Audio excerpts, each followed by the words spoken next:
What's up, guys? Today we are going to be continuing our Python course. This is our second part. In the first part, we didn't really learn much. We just installed Visual Studio Code, we installed some extensions, and that's it.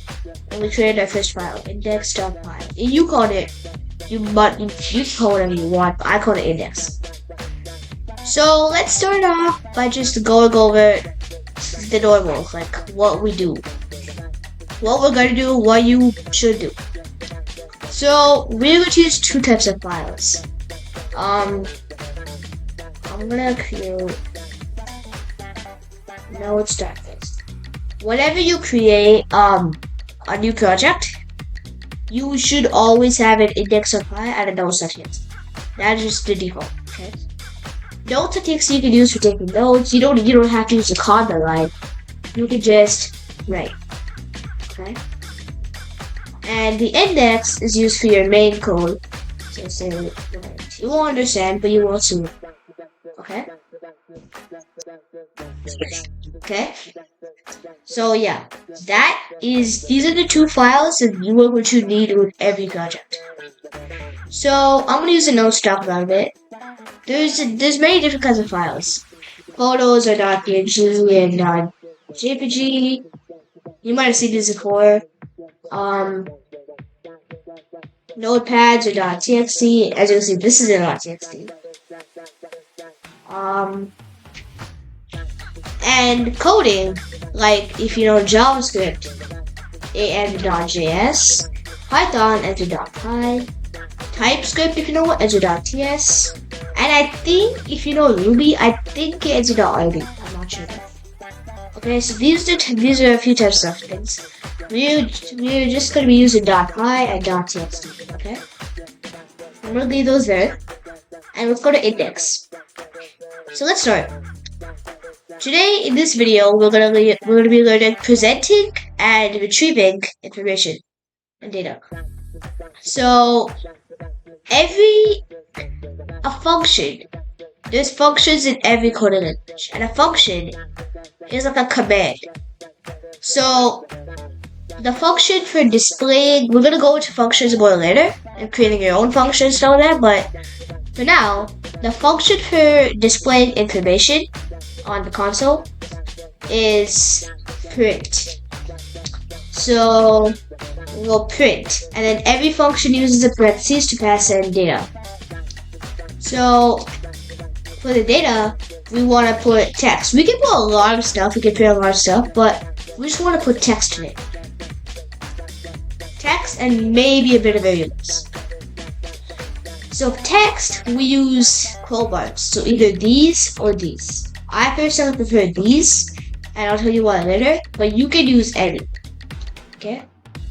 So say we just want the code to say hello. So we're just gonna write hello. That's literally it.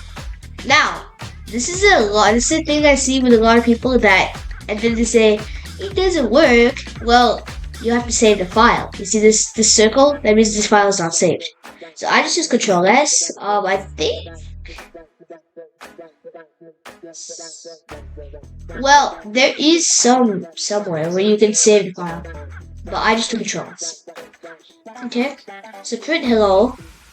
Now, whenever we want to run our code in VSE, we don't click this button because that doesn't always work.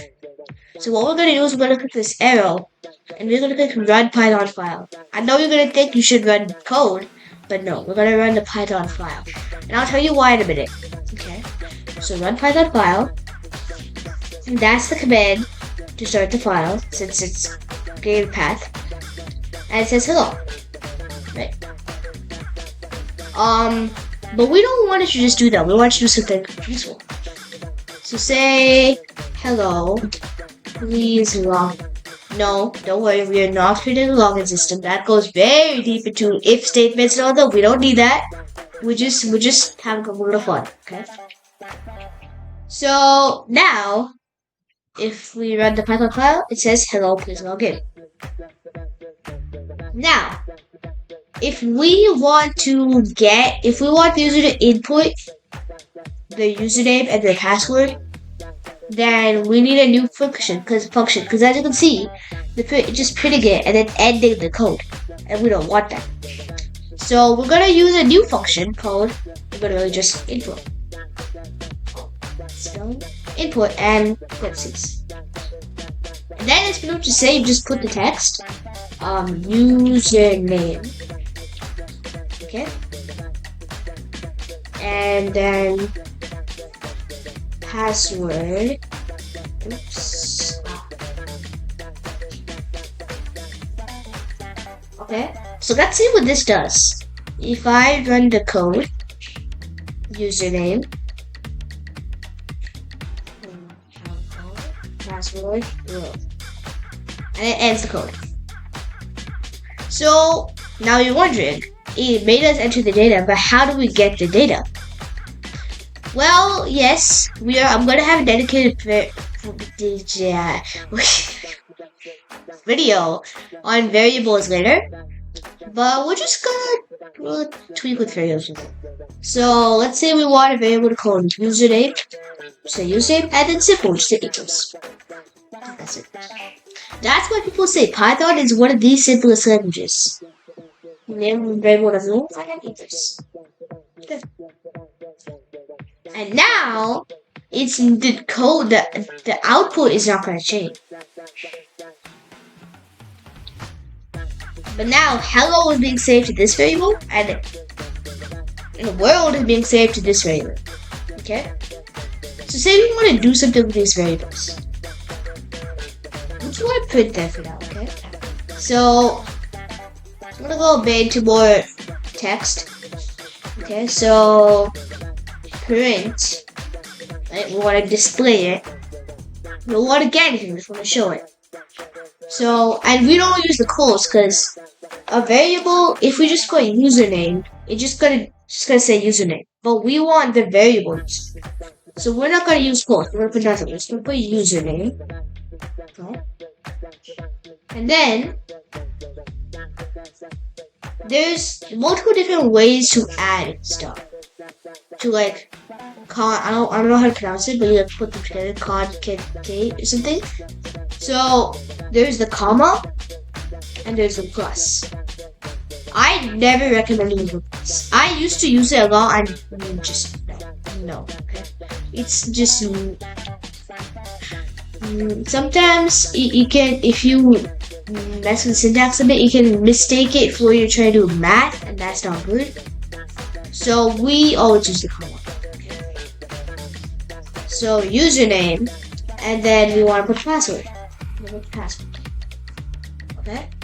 So what this is doing is getting and saying hello, please log in. It's asking for username. It's storing that information that you put into the variable username. It's like for the password, it's storing the information you put into the password, and then it's printing the information that's stored in the username and the password. So let's see what happens. I'm gonna play a new channel. What happened to my? Okay, it's okay. Sorry. I think my thing's okay. Let's see. It's okay. So I'm gonna put a hello, and then world, and if it's hello world. That's a lot. Okay, so we want to do something. We don't just want to print it. I mean, we do, but in a more cool way. Imagine if your username is hyped, if it's, and your password is, say, Shrek. You don't want to say hype Shrek. That sounds weird. So what we're gonna do is we're gonna again use the commas and we're gonna add stuff. So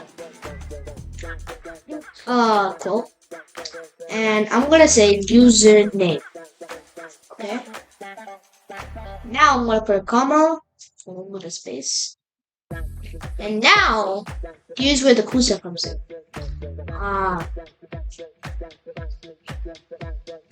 You don't need these spaces, by the way. You can move them, but I just think it looks better. And then you can put Look up a password. And it's gonna go to this space. It's gonna do that. And I'll tell you the difference between I don't know if I already told you. But commas, they add a space, so like I don't know about commas. If I do print and then haha. And then I put a plus and then ha. The output is gonna be haha. But if I do print ha, comma, ha, the output is gonna be ha. It adds a space. Okay, that's why I like commas more. Okay, so that's why we use commas. So let's see what happens. Username. Ooh. That is why we do not want to click run code. If you run the code, it goes to the output. And you would think that makes more sense, but I can't type anything in the output. So you want to click run Python file, so that runs the terminal when you type stuff. So hello, yeah, world, okay. Username hello password world. That looks a bit odd, okay? Yeah. Okay. So, because you would think the username is hello password world, which you don't want. So this is a little trick. Not a trick. It's not a trick. It's just a test. But I like to call it a trick. By doing this, I think it's called a backslash n. Backslash n. That means new line. And now, if we run it, hello, it says username hello, and then it makes a new line that says password for it. I just said it looks a bit weird, so I'll do 2 again. Okay, and then we'll run it. Okay, save the file, don't forget. I'm gonna run it. And hello world, and then hello world. Okay? That's pretty cool, right? So I have a task for you. Your task. I'm not checking, but if you want to practice, I like to do a task at the end of every video. Your task is to make a code. Now with everything I've taught you, and it gives a welcome message. Then it asks for your name, your age, your favorite color, your favorite food, and any one more variable that you want. Any other variable, okay? And then I want you to say welcome, and then the name, and then I want you to display all the information in a nice way, okay? So if you get stuck, I might have forgotten something. You can comment, but I don't think I forgot anything. You should be able to do it. And on the next video, before we start, I'll go over the answer. Okay? So yeah, see you in the next video.